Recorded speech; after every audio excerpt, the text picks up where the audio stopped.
कल के एपिसोड में आप देखेंगे अरमान रोहित से कहता है तूने दादी साहब के सामने मेरी और अबीरा की शादी की शर्त क्यों रखी। रोहित रोते हुए कहता है आपको इतनी सी बात समझ में नहीं आ रही, जब तक आप अबीरा भाभी के साथ शादी नहीं कर लेते रूही पूरी तरह से मूव ऑन नहीं कर पाएगी। अरमान कहता है मूव ऑन कर चुकी है रोहित। रोहित कहता है यही तो आप सहन नहीं कर पा रहे हैं। रूही हमारी शादी पर पूरी तरह से फोकस करने की कोशिश कर रही है, पर आप अलग अलग तरीके से उसका ध्यान बटा रहे हैं। हम दोनों आगे तभी बढ़ सकते हैं जब आप हमारे रास्ते से हमेशा के लिए हट जाएंगे। अरमान कहता है मैं तेरे रास्ते में नहीं हूँ मेरे भाई, तो कैसी बातें कर रहा है। रोहित कहता है मैं बहुत प्रैक्टिकल बात कर रहा हूँ, आप अबीरा भाभी से शादी कर लीजिए। आप अबीरा भाभी से प्यार तो करते हैं ना, या फिर रूही की तरह उन्हें भी धोखा देने का प्लान है। जिससे उनके अरमान शौक हो जाता है। इधर दूसरी सीन में विद्या दादी साहब से कहती है माँ साहब मेरे दोनों बेटों का घर नहीं बस पा रहा है और इसकी वजह सिर्फ आपकी जिद है।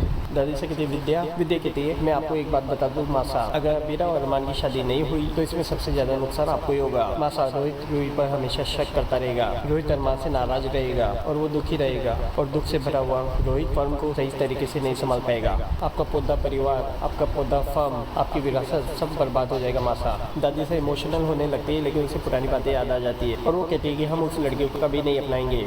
इधर दूसरे सीन में अरमान अबीरा से कहता है इसलिए बेमन से अपनी मर्जी से जैसे भी अगर दादी साहब हमारी शादी के लिए हाँ कह देती है तो अबीरा कहती है तो भी मैं तुमसे शादी नहीं करूंगी। ये शादी तभी होगी जब दादी साहब खुश होंगी, शर्तों वाली शादी में नहीं कर सकती और वो वहाँ से चली जाती है। रूही उनकी बातें सुन के कहती है ब्रिलियंट। अब दादी साहब रोहित की स्टूपिड शर्त के आगे झुक भी जाए अबीरा कभी नहीं झुकेगी। इधर दूसरी सीन में अरमान अपने आप से कहता है उस सिली लड़की को समझना होगा, शायद वो दिन कभी नहीं आएगा। रोहित के दबाव में शायद दादी साहब हमारी शादी के लिए मान भी जाए, लेकिन अपनी मर्जी से तो वो कभी नहीं मानेंगी। अबीरा का उनका प्यार और उनका आशीर्वाद चाहना भी तो गलत नहीं है। मैं क्या करूँ, दूर खड़ी रही कहती है सबसे पहले तो अबीरा का नाम जपना बंद करो, और वो एक फैसला लेता है और वहाँ से चला जाता है। रूही उसे देख के शौक हो जाती है, देखिए आगे क्या होता है।